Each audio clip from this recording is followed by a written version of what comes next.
Relapse. Tapos anong gagawin natin? Tutugal na natin. Sige. Dapat sa ano tayo? Dun. Sige tayo. Ay hindi na lang pipilitin pang umasa para sa ating dalawa. Pero feel ko in love ako ngayon. Sa tunog mo. Hindi magagalaw, nahihirapan ang pusong pipilit ay ikaw. Kung di rin tayo sa huli, awatin ang sarili na umibig pang muli. Kung di Guys, samahan nyo kami mag-relapse. tayo sa huli, awatin ang puso ko't ibigin ka.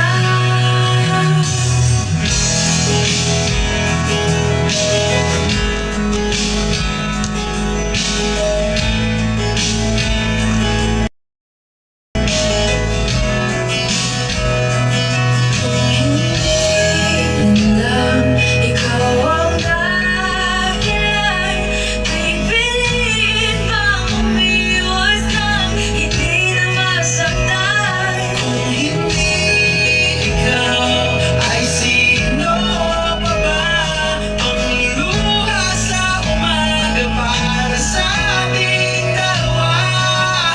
Kung di ikaw, dahil di makagalaw, pinipigilan ba ang puso mong ibang sinisigaw? Kung di tayo sa huli, awatin ang sarili na umibig pang muli. Kung di tayo sa huli, Ito dapat mag-relapse o nakahiga? awatin ang puso mong ibigin Wala dyan na gawin tayo. Tulog tayo guys. Ano si Julia?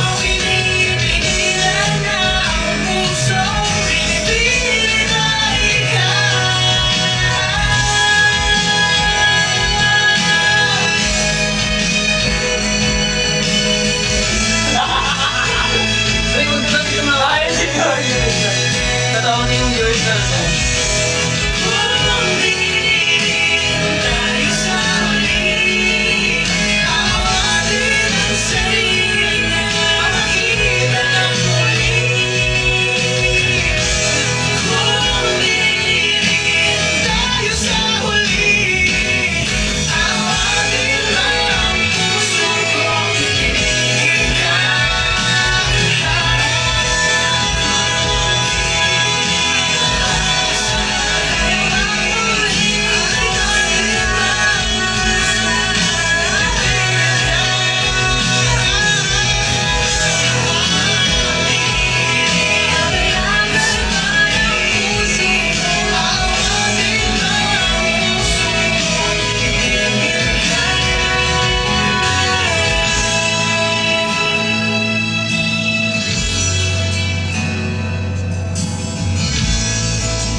Relapse time!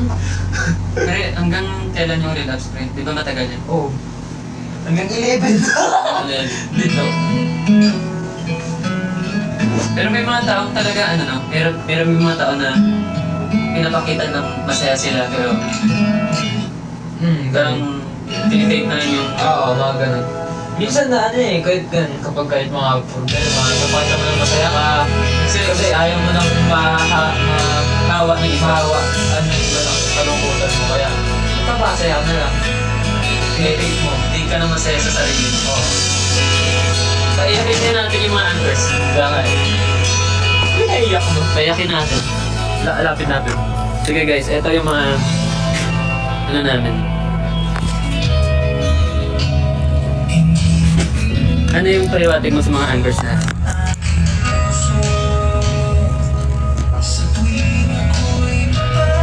Siguro pre, if yung mga na-experience natin, for example, sa mga motion na may pinagdaanan tayo pero hindi nila nakikita. Dahil gusto natin sila maging masaya lang.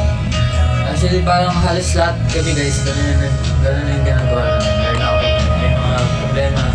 Kasi kami guys, hindi nyo alam, mahirap rin yung mga ginagawa namin dito. Pero pag nakita nyo naman kami, di ba, masaya kami. Masaya kami, pero like, minsan deep inside parang may mga problema na kami. Kasi we don't want you guys na parang makakawa namin kayo kasi gusto namin sa mga fans namin is laging masaya lang. Dapat, ayun, parang gusto namin nag-enjoy kayo. Kaya pinapakita namin na like, lagi kami masaya.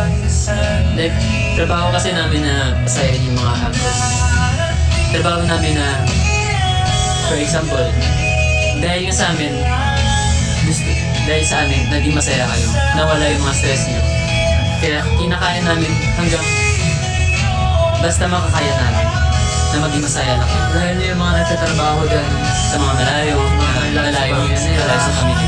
so like, ayun, kaya pinipilit talaga namin, nilalakasan namin yung mental namin, physical, para lang, kahit man mawala lang yung stress yun sa mga problema na sa family, sa mga work, gusto lang namin kayo matulungan kaya lang kami sumasaya. Nagpapakita na masaya kami para kayo sumayaw. Sa totoo guys, may mga problema din kami, hindi kami perfect na tao na yun lang, cute ni Jiro, gusto ko yung kita yung smile niya, gusto ko yung smile ni Kim sa mga members namin. Pero may mga problema din kami sa, for example, sa mga group namin, sa loob may problema din. Pero hindi namin pinakalabas kasi gusto namin na hindi kayo maapektuhan. At gusto namin na parang mawala yung mga problema na yun. Yun yung trabaho namin na magpasaya sa ibang tao kami. Kahit hindi na kami masaya sa sarili namin. Pero masaya kami na panurin kayo na nakangiti. Kapag nakakikita ko, kapag nakakita nyo kami, syempre, yung mga problema namin nakakalimutan rin namin kasi minapapasaya kami kahit yung like nag-ano kami. So kami, parang naging masaya rin kami. Kasi kahit gano'n lang yung ginagawa namin, nakakatulong pa rin kami sa inyo, mawala yung mga stress nyo. Kaya kami, kapag gano'n, masaya rin kami. Pero parang after ng mga ilang lesson, bumabalik yung mga problema namin. Kasi halos lang kami hindi permanent yun. Mga ganun siya kalagi. Mahirap kaya na malayo kami sa family namin. Tapos parang dito na lang kami, dito na nabuo yung second family namin. Parang, ayun, mahirap lang malayo sa family kasi hindi na namin sila makakasama sa dinner and bagong taon na yung makakasama namin. And then, nakikita namin sa mga anchors, nung fansign event, marami silang nagkabuo yung family. Parang nagkapamilya na din sila. Especially ako bata pa. Tapos na makabot ako sa family ko talaga. Sa akin, syempre, sa bata, kailangan ko pa rin yung family ko. Kasi, ayun nga, bata pa rin ako, wala pa rin ako masyadong alam. Kailangan ko pa rin ng guidance. Kahit alam ko na yung tama at mali, syempre, kailangan ko pa rin ng opinion ng aking mga magulang. Kasi, sila yung mas nakakaalam. Kasi mas matanda sila sa amin. Ayun. Hindi sa lahat ng oras na sarili mo, alam mo yung gagawin mo kasi sarili mo yun, hindi ganun. Kailangan mo pa rin ng guidance sa family at sa ibang tao, galing sa ibang tao. And, ayun. Ngayon kami na lang yung tutulungan paano iangat yung happiness namin, paano namin labanan yung mga pagsubok sa buhay. Ganun talaga yung buhay, hindi lahat masaya. Normal lang naman yun. Like, hindi ka lagi masaya, minsan nalungkot ka rin. Normal lang.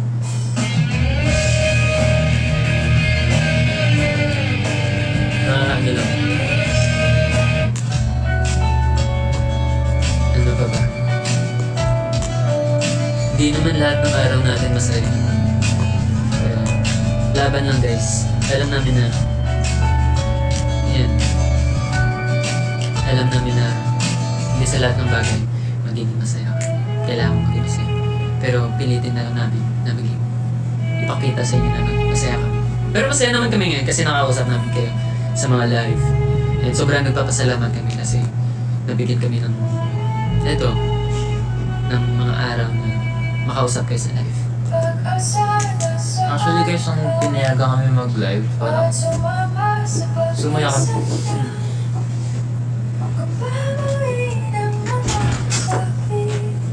Di ba? Pinapayak namin yung mga anchors. Bakit? Relax kami. Actually, nung nalaman na kami nung pinayagan kami mag-TikTok pati mag-live, mga ganun. Sumaya kami kasi like, parang pinayagan nila kami makapag-interact sa inyo ng freely, ganun. Kasi ngayon wala kami bantay. Yun, parang, as in kami lang talaga. Kaya parang, siyempre sumaya kami na like, we can have our free time with our anchors. Kahit hindi face to face, at least di ba nakakausap namin kayo, na napapasaya namin kayo kahit nasa live lang kami. Tapos, eto maging real talk natin. Ikaw ba kaya mo, Jero, na gagawin mo tong trabaho na to na without love ng mga anchors? Siguro, hindi ko na alam paano mangyari kapag walang nagmamahal sa akin. Mahirap kaya kung walang may gusto sa'yo, walang nagmamahal sa'yo, tapos parang ganun. Hirap siya. Yung pinakamahirap kapag hindi naman halos lahat sa amin dito na bigyan ng love galing sa family. Parang yun nga, may mga experience din kami na wala sa mga tabi namin. And then, nararamdaman namin ngayon dahil sa mga anchors. Nandyan sila para sa amin. Kasi ako, lumaki ako ng hindi perfect yung family. Pero hindi ko hinahanap sa iba. Mahal ko pa din yung parents ko. And then, dito ko nararamdaman yung buo na love sa mga anchors natin.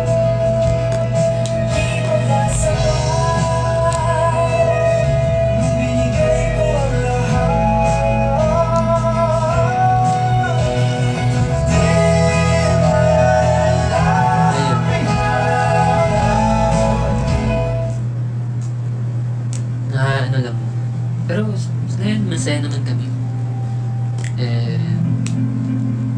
Tinutulungan namin yung bawat isa sa amin kung sino yung hindi okay. Yan, handa akong tumulong sa mga members ko kung merong tinagdaanan or hindi wala sa sitwasyon na yun. Magandang sitwasyon.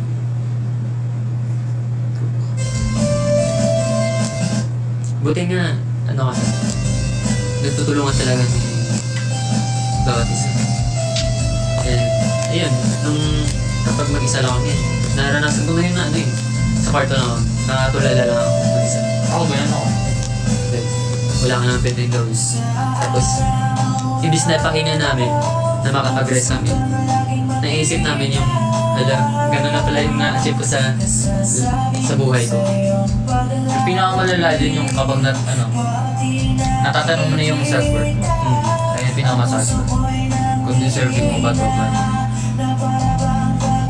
Sa amin, especially sa amin, natatanong ko yun.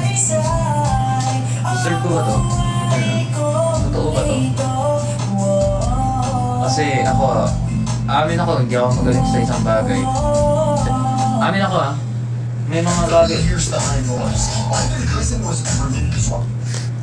Amin ako, may mga bagay ako na hindi magaling. Pero, kaya like minsan, kahit tinatry ko yung best ko na like, magawa yun, minsan hindi ko talaga kinakaya. Kaya like, minsan napapatanong ako like, deserve ko ba to? Kasi para sa akin, parang hindi ko na-meet yung parang standards. So ngayon, napapatanong ako minsan. Tinutulog ko na lang, kahit ganun.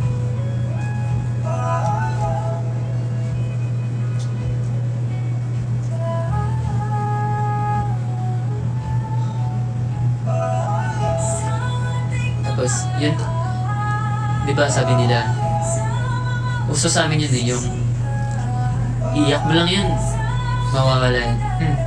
Pero, iniipon kasi namin yung nararamdaman namin. Kasi, yun, gusto lang namin maging masaya tignan. Kaya mahirap yung work na ganito.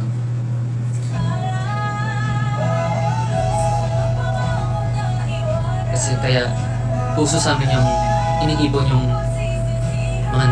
Kasi, alas din ko naman lahat ng tao alam ko, kapag lalaki, hirap siya mag-ano. Hirap siya mag-open up. Hindi siya, takot siyang ipakita yung weakness niya. Kasi lalaki tayo eh, syempre, like nandun yung ano natin na parang dapat tayo yung maging malakas, tayo yung nagbibigay ng kanila. Hindi yung tayo yung Mahina, tingnan. mahina, umihina. Mabilis May mga ganun sumuko. eh, oo. Pero like, sa akin na ano ko yun, nalaman ko na like kapag gumanon ka, hindi naman masama yung gano'n.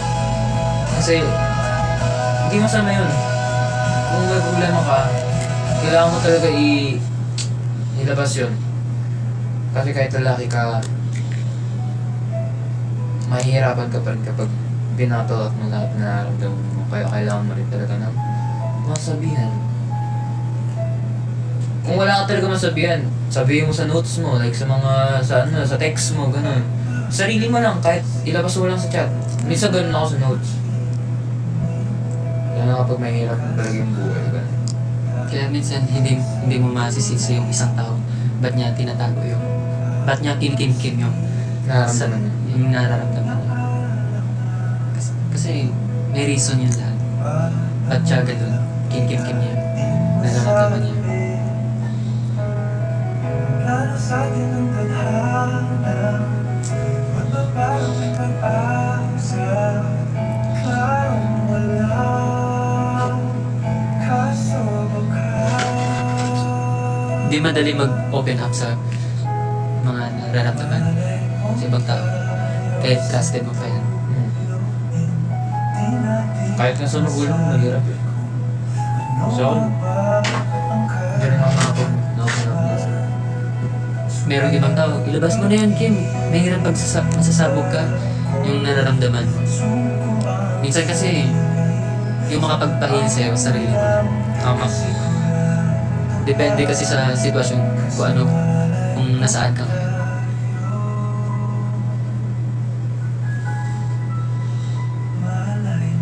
Buti na lang talaga na nakita namin yung mga actors na masaya. At Nabibigyan kami ng lakas pa lumaban. masaya kayo panoorin kayo guys na nakakangiti.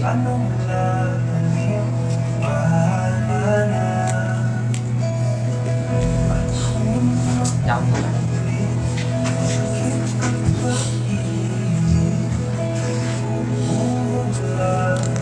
Kaya dapat kailangan natin lakasan yung loob natin.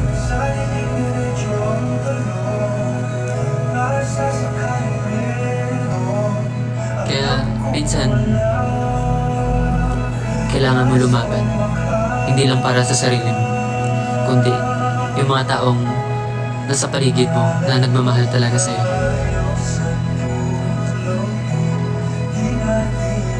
Pero ako, di ba dati, naranasan ko na feel ko na, tawag nito? Like, may tao pa bang nagmamahal sa akin? Pero, nung naging horizon ako, nagkaroon ng outburst, doon ko naramdaman na yung love talaga.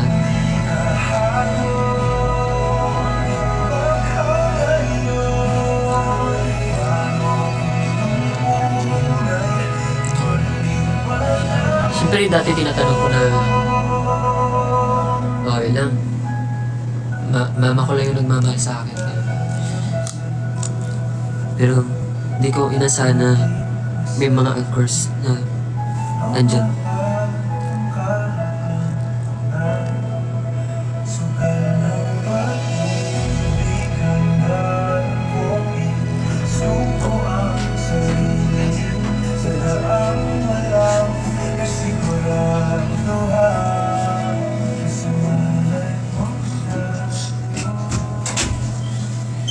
Kumain na si Jiro. Nag-CR siya. Dito siya siya. Okay lang ba kayo, Encores? Umiyak na ba kayo? Umiyak na yan. Umiyak na ba kayo?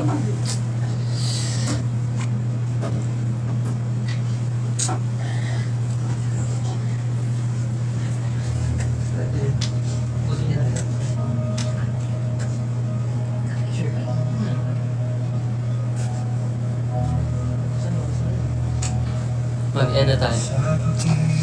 So guys, lahat narinig nyo. Eme lang yun. Eme lang yun. Pero syempre, yung iba naman dun, totoo, kasi Halos naman hindi naman maiiwasan yung ganun maramdaman eh. Kasi lahat halos naman na nagtatrabaho ganun eh. May stress, dahil na kapag may problema. Kaya, huwag kayong mag-alala sa amin kasi same-same lang naman nararamdaman natin. Alam rin namin yung mga feelings na ganun, kaya huwag kayong mag-alala. So ngayon guys, let's be happy, okay? Makinig kayo sa mga happy na song ngayon, huwag yung mga pang-relapse. Hindi, ano yun? Of course, mahal namin kayo lahat and of course, huwag kayo mag-alala. Thank you sa mga nag-nod ng live namin. Maraming salamat sa mga nanonood ngayon, mga kanina, maraming salamat guys. End na natin. End na namin yung live. Be happy everybody! Bye-bye. Because we're always happy when we see you guys and when we perform, okay? Bye-bye! Thank you for watching! Soon ulit mag-live ulit kami. Love you guys. Bye-bye.